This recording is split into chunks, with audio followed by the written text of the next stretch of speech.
রাত পোহালেই বড়দিন, আর বড়দিন মানেই নানান রকমের কেক। তার মধ্যে যেটা স্পেশালি আমাদের বাড়িতে আসে সেটা হলো ক্রিসমাস কেক বা প্লাম কেক বা ড্রাই ফ্রুটস কেক। প্রত্যেককে জানাচ্ছি ওয়েলকাম। আমি সুদেশনা ঘাটেক্স কিচেনে। চলো দেখে নেওয়া যাক আজকে ক্রিসমাস কেক বা প্লাম কেকের এই ভীষণ সহজ আর ভীষণ সুস্বাদু রেসিপিটা। নরম এবং জালিদার এই ক্রিসমাস প্লাম কেক বানানোর জন্য 1 কাপ পরিমাণ ড্রাই ফ্রুটস নিয়েছি, বিভিন্ন রকম বেরিজ, কিউই, বাদাম, কিশমিশ ইত্যাদি।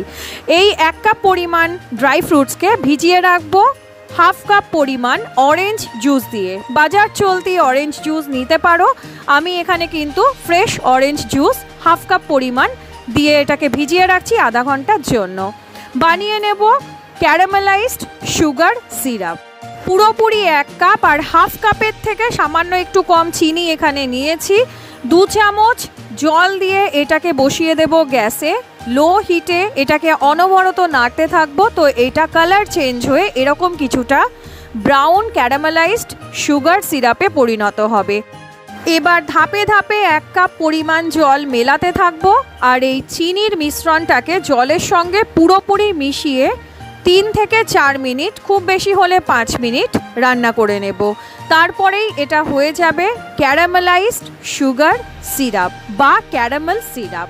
এবার এটাকে একটা পাত্রে ঢেলে রাখবো এবং সম্পূর্ণ ঠান্ডা হওয়া পর্যন্ত এটাকে অপেক্ষা করতে হবে। সুগার সিরাপটা যতক্ষণে ঠান্ডা হচ্ছে চলো কেকের ব্যাটারটা বানিয়ে নেওয়া যাক। প্রথমে 1/2 কাপ তেলের মধ্যে 1/2 কাপ পরিমাণ দুধ মিলিয়ে দিলাম। দিয়ে দিচ্ছি 2 টেবিল স্পুন পরিমাণ ভ্যানিলা এসেন্স। 3টে উপকরণকে খুব সুন্দর করে মিশিয়ে নিতে হবে। এবার এর মধ্যে অ্যাড করে দেব 2 কাপ পরিমাণ ময়দা, ধাপে ধাপে এবং অবশ্যই চেলে। এই রেসিপিটার জন্য কিন্তু ময়দাটাকে চেলে ব্যবহার করতে হবে। একটা স্প্যাটুলার সাহায্যে এই সম্পূর্ণ উপকরণগুলোকে একটু মিশিয়ে নেওয়ার চেষ্টা করব। এখন হয়তো ড্রাই মনে হচ্ছে, পরে এটাকে আমরা ঠিক করে ফেলবো। 2 চামচ পরিমাণ দিয়ে দিচ্ছি বা 2 টিস্পুন দিয়ে দিচ্ছি baking powder, 1 teaspoon baking soda. আরও একবার মিশ্রণটার সাথে এটাকে মিশিয়ে নেব আর এইবারে ঠান্ডা হয়ে যাওয়া ক্যারামেল সিরাপটাকে আমরা অ্যাড করে দেব ময়দার মধ্যে।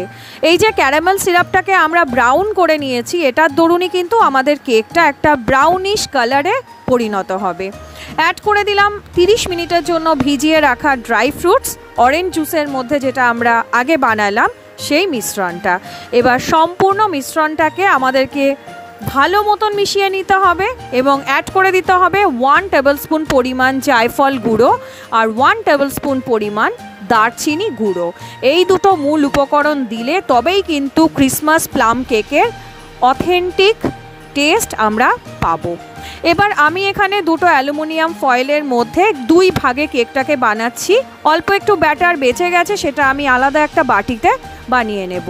বাদাম, পেস্তা, কিউই, বেরিজ, চেরি, আলমন্ড, ক্যাশিওনাট, কিশমিশ ইত্যাদি বিভিন্ন রকম ড্রাই ফ্রুটস যা যা আমার কাছে অ্যাভেলেবেল ছিল সেগুলো আমি এখানে এর ওপর থেকে কিছুটা সাজিয়ে দিচ্ছি।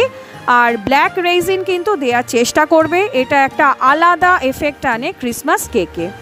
কড়াইটা এখানে প্রিহিট করে নিয়েছিলাম 10 মিনিটের জন্য হাই হিটে। এবার একটা পাত্রের ওপরে এই অ্যালুমিনিয়াম ফয়েল দুটোকে বসিয়ে দিচ্ছি, দুটো আলাদা আলাদা কড়াইতে। চাইলে তোমরা কিন্তু ওভেনেও করতে পারো। এবার 5 মিনিটের জন্য হাই হিটে এটাকে রেখে প্রায় 40 মিনিটের মতন লো হিটে রাখার পর কতকটা এরকম আমাদের কেক দেখতে লাগছে। কতটা সুন্দর দেখতে হয়েছে বলো, মনে হচ্ছে না একেবারে দোকান থেকে কিনে আনা হয়েছে? একদম। অবশ্যই পারলে ট্রাই করো, খুব বেশি উপকরণ কিন্তু লাগে না। আর অরেঞ্জ কিন্তু এখন ইজিলি অ্যাভেলেবল, চাইলেই আমরা কিন্তু এই রেসিপিটা বানিয়ে ফেলতে পারি। কেনা কেকের থেকে অনেকাংশে এটা খেতে ভালো হবে, এটুকু গ্যারান্টি আমি দিলাম। এবার কেকটাকে আমরা ডিমোল্ড করব না, এই গরম অবস্থাতে একটা কাপড় দিয়ে কেকগুলোকে মুড়িয়ে রেখে দেব যতক্ষণ পর্যন্ত এটা পুরো ঠান্ডা না হচ্ছে। এখানে যে বাটিতে আমি অল্প একটু মিশ্রণ বসিয়েছিলাম কেকের, সেটা তোমাদেরকে একটু কাট করে দেখাচ্ছি, কেন কি অ্যালুমিনিয়াম ফয়েলের কেক দুটো আমি আজকে কাটবো না। যেহেতু বড়দিন উপলক্ষে বানাচ্ছি সেহেতু কালকেই ওই দুটো কাটবো। আজকে এই একটা ছোট কেক তোমাদেরকে কাট করে দেখিয়ে দিচ্ছি কতটা জালিদার আর কতটা স্পঞ্জি এটা হয়েছে। আশা করি দেখে বুঝতে পারছো। অবশ্যই ট্রাই করো এই রেসিপিটা, আমি গ্যারান্টি দিয়ে বলছি তোমরা নিরাশ হবে না। প্রত্যেকে বড়দিনের উৎসবে মজে ওঠো। দেখা হচ্ছে আগামী এপিসোডের সাথে। Till then, bye by.